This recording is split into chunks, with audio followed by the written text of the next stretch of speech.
welcome to part 2 of our road trip.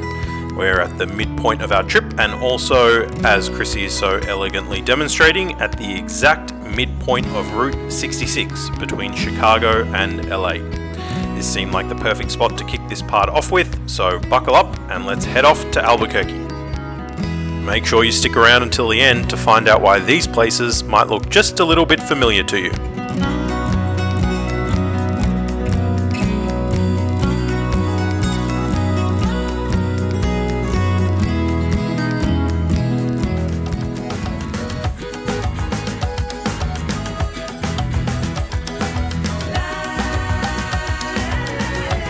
So we've just dropped into a really cute cafe. It's very New Mexican. Chrissy's got this Mexican hot chocolate. Tell us about it. It's huge, firstly, and it's very hot. So I've only had a couple sips. Scaldingly hot from what I've heard. Hot, but from what I can taste so far, it's pretty delicious. Like, it's more like a Mexican hot chocolate. Like, I can taste almost like, I think, cinnamon in there as well. It's actually really yummy. So this is Main Street. Tucumcari. Oh, are they cherry blossoms? No, I am certain that they're cherry blossoms. That is totally a cherry blossom. I swear. Oh, look, I might be wrong. In the comments, just don't say anything if I'm wrong, but I'm certain that that's a cherry blossom. So this is Main Street, New Mexico. Sorry, Main Street, Tucumcari. So we have an abandoned movie theater right next to the store that we went to. So that was where we went to, El Pueblito Cafe. It was really nice, it was cute. But yeah, this is Main Street. Yeah, there's a lot of this on the walls, actually. Oh, that must be the entire city, obviously. And a bit of history about it. For those who are interested, there you go. Downtown Tucumcari.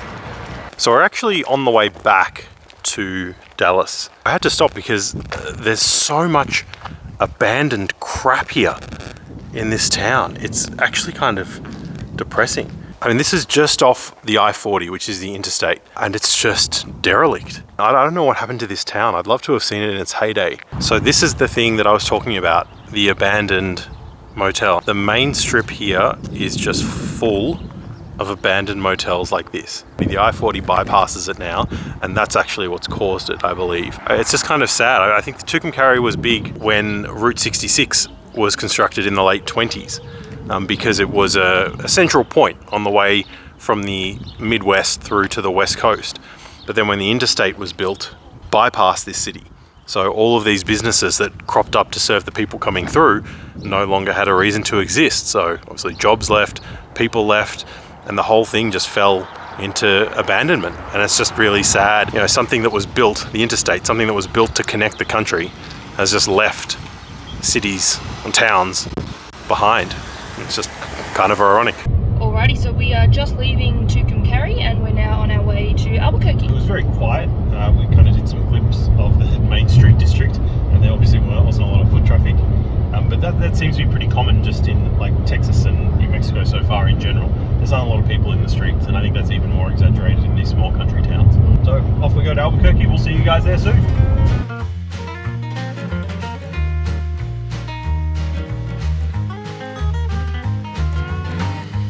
So we've just stopped off inside a Cracker Barrel to get some lunch, and Chrissy's found something. What have you found? They're just like little kitty boots. Like, they are very cute. They're so cute. They're little cowboy boots. Yeah, little hats. For your little cowboy. Yeah, they're all little kid stuff. Oh, that's really cute. And so Cracker Barrel is like I thought it was like a fast food store, but yeah, apparently you can get like a whole bunch of stuff here. We're just waiting for a table.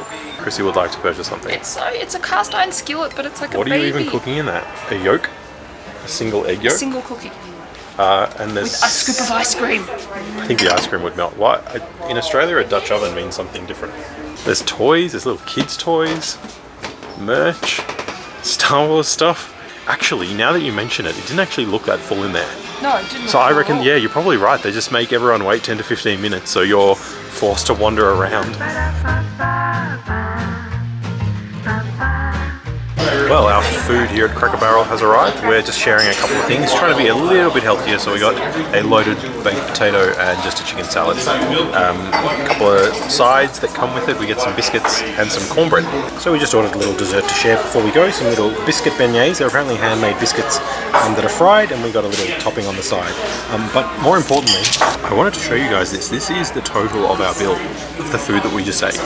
It was $7 for the food that we shared and $4.50 for the dessert, for a total of $12.38. We were kind of not expecting this. I totally misread the menu and thought that it was $6.99 each for the salad and the loaded potato, but apparently that was for both. So yeah, we're pretty happy with the cost of this meal.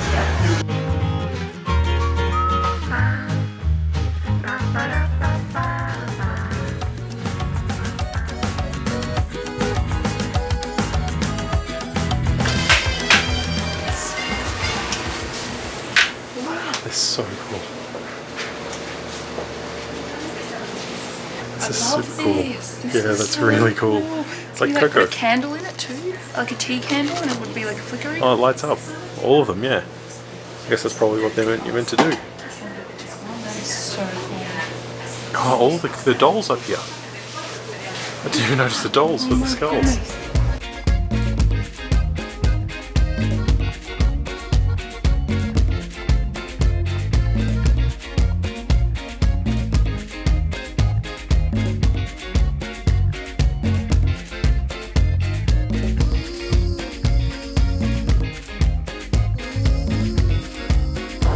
Howdy guys, we have arrived in Albuquerque and we're struggling with some melting ice cream, and we found this absolutely adorable little gift shop. But we got these vanilla ice cream. I got mine with chocolate syrup and Luke got butter pecan, but they look absolutely delicious. It's just vanilla ice cream with the syrup over the top.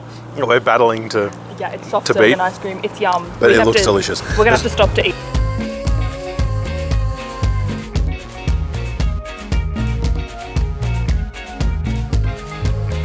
This is the downtown area. This is downtown Albuquerque. I'll slow down as I go around. It just... Where are all the people? It's very, very similar in Dallas. The downtown areas in these southwestern cities are really, really quiet. These cities are much younger than their kind of northeastern counterparts. Obviously, before the car was invented, people lived close to where they worked. Once the car was invented, you had this split between where you worked and where you lived.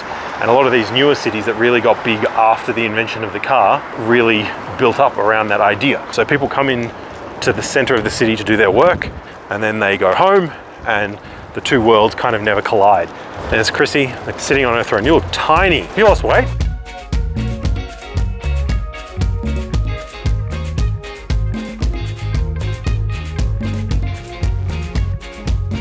Alrighty guys, well that's it from us for today. For our first day in Albuquerque, we're going to head off to bed and we'll be up bright and early and get back to it in the morning.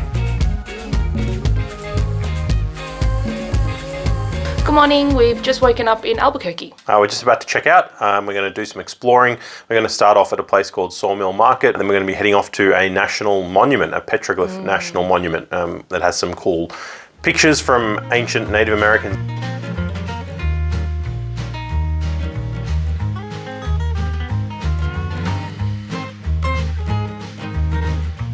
Alrighty, so we've settled down into a place called Mercantile Cafe for some breakfast. Most of the shops are closed at the moment. It's an 8 o'clock open for the complex, but the actual places might open at different times depending on the kind of food they serve. So we've got some avocado on toast in true Australian Melbourne cafe style. It's a pretty big serve, but I'm very much looking forward to not having hash browns and eggs and bacon and sausage for breakfast. We're going to dig in and enjoy ourselves. We'll speak to you soon. Well, it was lovely getting a nice refreshing breakfast for a change, but one mistake that we seem to keep making is that we don't share everything. Prices have increased a little bit here in America, but one thing that hasn't changed is the serving size. You can very much get away with sharing pretty much everything, which you can't really do in Australia. So we still don't seem to have learned that lesson, but anyway, maybe one day we will. It was a big breakfast. But we sat down and got some coffee now. I don't know if you can see here. We'll spill it out. It looks like a really good quality coffee. And the staff were lovely who served it. So looking forward to having a latte, and then we're going to be heading straight off to the National Monument.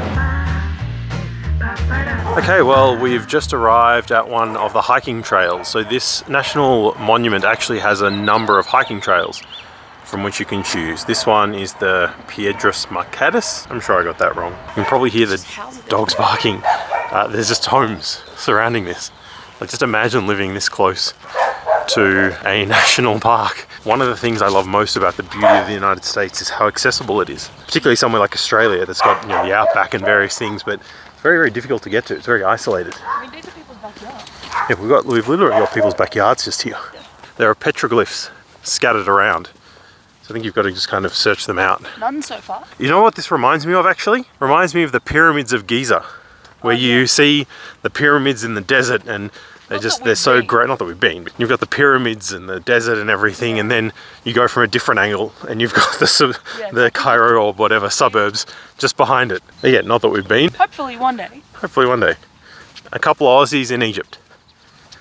So we've just spotted our first petroglyphs, and I'm hoping that it comes up. You can just see them if you look at the center of the screen right now. That seems a very odd place to draw some petroglyphs. They're actually quite difficult to see. So we found probably the clearest petroglyphs. These are by far the clearest we've seen. They're pretty cool. I mean, these were done 400 to 700 years ago by Native Americans and Spanish settlers. We don't actually know how they were done. As in, Chrissy and I don't know how they were done. Terrible drawers though. Let's be honest. Their artwork leaves a lot to be desired. I don't know if you can see there, but is that a coyote? Chrissy's frightened. Let's get out of here. It is a coyote, right? I don't know, but it's staring at us. Can you see it? Yeah, it's looking right at us. Nah, it's over it now. See you later, mate. You have a good one. Yeah, see you next time. Cheers. So we've just hiked our way up to what feels like a big mountain. Probably just looks like a small hill. Look at these views.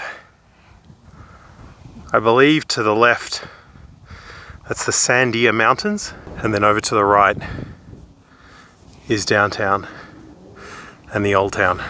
So anyone watching who's thinking about doing this themselves probably should read this sign first. We ended up doing the Mesa Top Trail. Bit of exercise. Bit of exercise, great views. Great. I hope that the views come up on camera so you guys can see what we saw, because yeah, some of those views were spectacular.